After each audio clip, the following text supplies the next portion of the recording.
Why were you eager to engage with the No List and come to this event? I guess a couple of things. One, the No List offers a really good opportunity for me to network with some really interesting people, not only within the kind of legal tech industry but outside.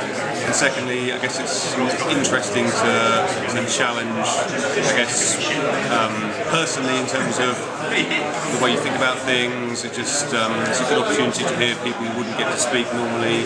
No List provides interesting perspective on technology and people and culture and all those kind of good things. Really.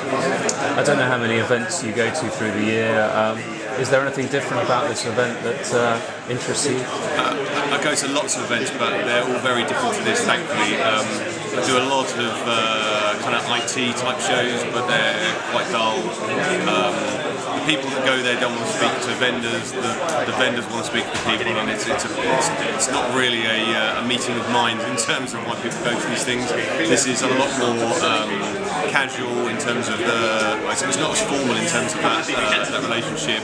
Much more informal, much easier to discuss people,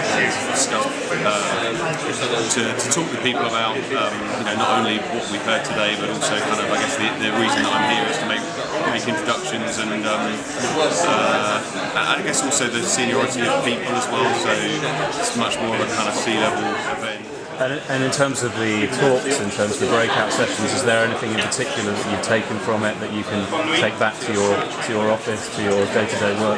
Yeah, but I think also from a personal perspective, I think these things challenge the way that you measure yourself. I think it's really easy to fall into the trap of measuring yourself in terms of how you're doing, in terms of things around you, rather than your potential. I always think these things are interesting. A couple of sessions today really kind of made me, I guess, reevaluate what I'm aiming for, that whole 10% versus 10x, right? Am I looking for a 10% improvement, or am I looking for a 10 times improvement?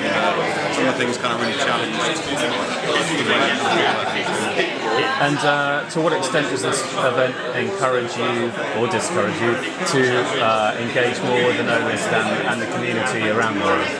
It definitely encouraged me. I think the business bit aside, just from a personal thing, I think it's been incredibly valuable and kind of interesting. But I think from a business perspective, these things are it's very relationship based. I think that the more you engage with it, the more you put into it, the more you'll get out. And so yeah, I'm definitely here for the foreseeable future. Yeah. Fantastic.